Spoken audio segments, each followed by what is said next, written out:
Playing games with miniatures is a lot of fun, whether war games or role-playing games. But what can you do when you just have a table? Looks kind of plain. Wouldn't it be nice to have your own game and battle mat to play on? Let's make one.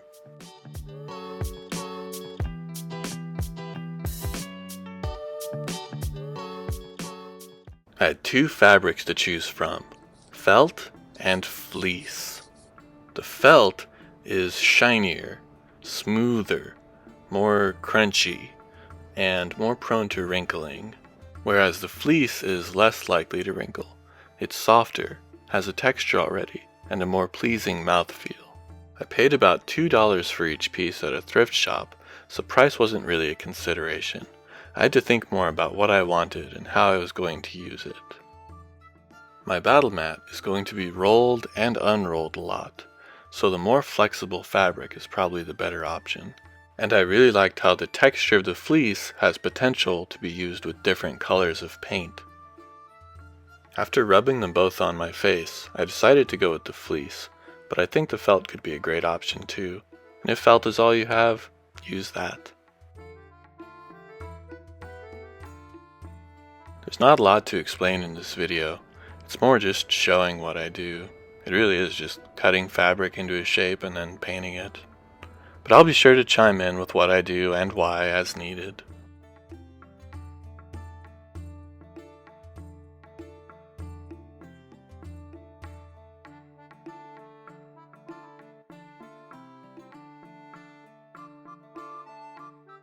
After smoothing the fabric out with my ruler, I used a marker and drew a very rough rectangle on it.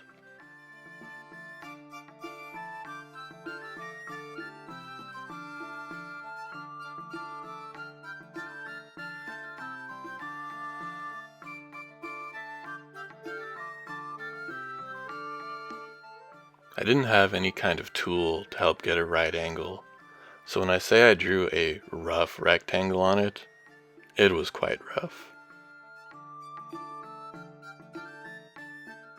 For some reason, I decided to make it 91.44 centimeters by 121.92 centimeters, or 3 feet by 4 feet.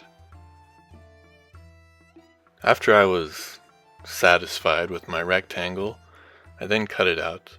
Now be careful here that you don't cut through your carpet or rug, but if you do, you get 2 battle mats for the price of 1, so win-win.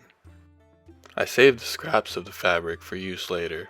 I'm not a hoarder. Don't ask my last girlfriend about that though. Following the rough fabric cutting, I drew a couple poor sketches to give an idea of how I wanted it to look. I also marked off 6 inches in from each of the long ends, so that we could easily know the size of a 3 foot by 3 foot area too. For projects too big for the desk, I always use what I call an art tarp, so that my mom, wife, and or girlfriend won't get mad if I get paint on the floor.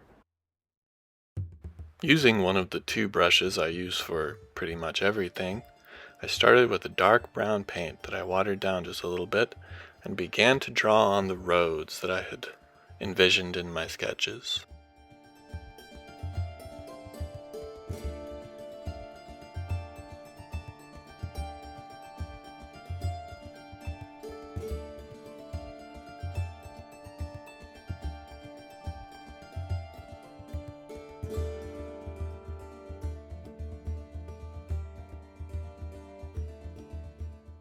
I wanted my mat to work for multiple purposes, whether it's a windy trail in the forest, a path through farmlands, or a road that a small village has been built up around.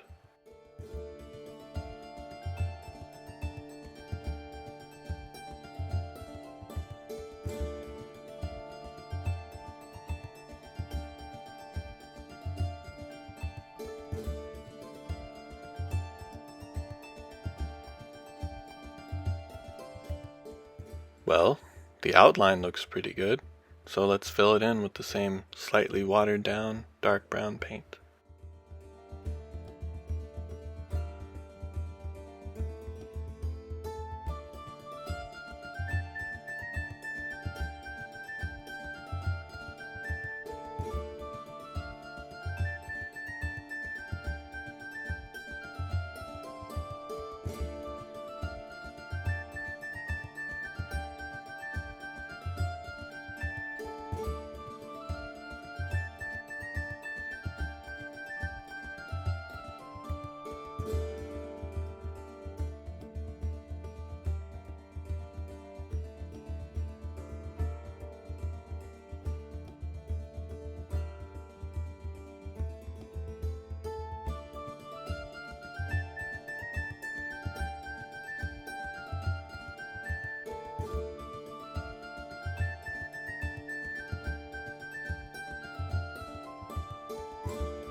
While the road dried, I took a green paint that was close in color to the color of our fabric and started stippling it over the entire surface.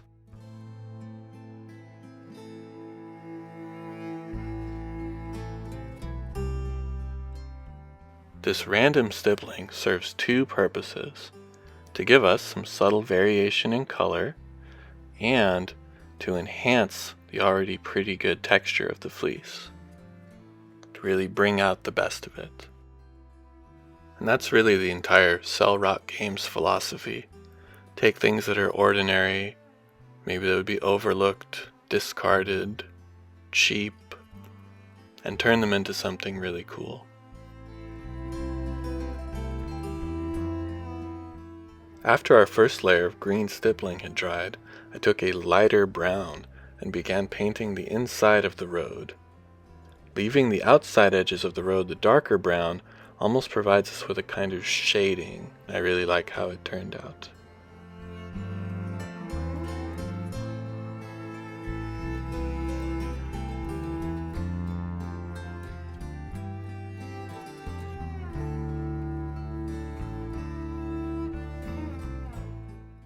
I'm painting this brown on in a swiping motion, almost to evoke a feeling of like wagon wheels and tracks going through the dirt.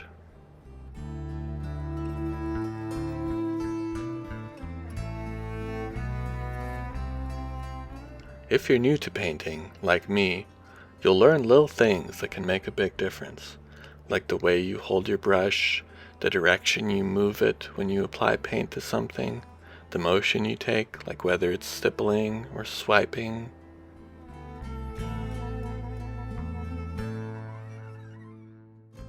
Swiping might not be the correct technical term, but it's definitely a sweeping motion, so that's what I'm going with.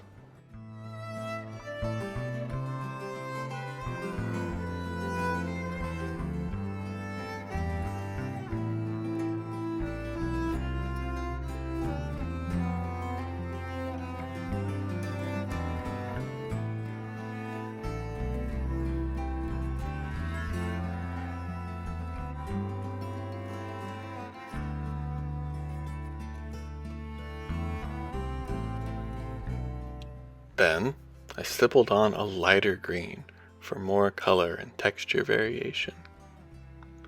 It's important to note I'm not watering down the paints I'm stippling on because I want them to have more depth, more substance, more weight to them.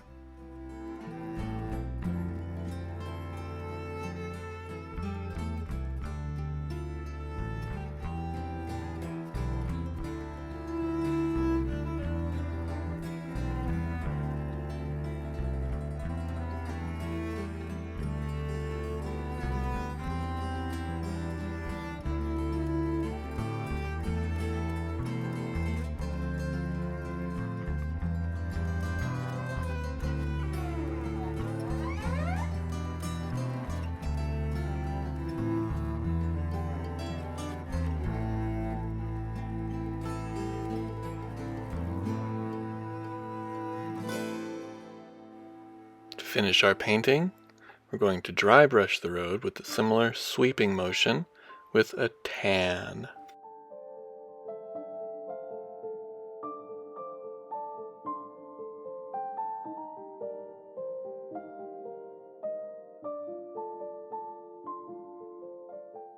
It's okay if it's a bit heavier in some parts than others. Dirt and roads rarely look a uniform color.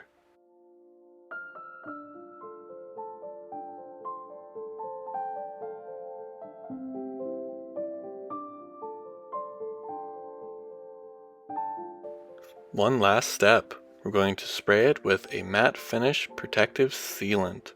Wearing a mask and gloves because when you spray it, it will get on your hands a little bit. I tested it out on a plate and then gave a light coat over the entire thing. If you can, I would do this outside on your art tarp, but it was winter time and so I wasn't sure how it would turn out.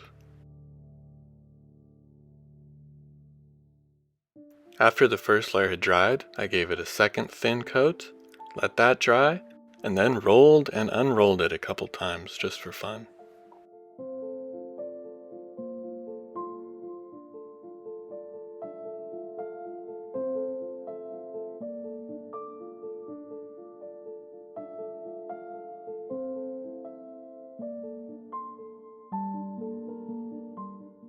My friends, I am really happy with how this turned out. I actually made this battle mat 2 years ago and have used it many times since then, rolling it and unrolling it. It stayed unwrinkled, the colors have stayed beautiful, the protective finish is fantastic. I couldn't be happier, especially because it has a combined cost of surely less than $5. I didn't even use a full 50-cent tube of paint while making it, and just a little bit of the spray. I love how the colors turned out, and because it's fabric, it can make your dice rolls a lot quieter.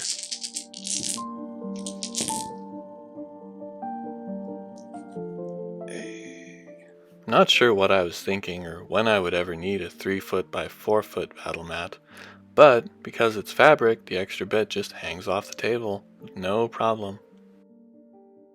So, for such an easy, cheap, and fast craft, no skills required, less than $5, and probably an hour, not including drying times, I'd say that's a lot better than just playing on the kitchen table. Give it a try and I think you'll agree. And if anyone has any experience making something like this themselves, any tips to share, please leave a comment. I'd love to hear them and I'm sure everyone else would too. Thank you for watching, my friends. Till next time.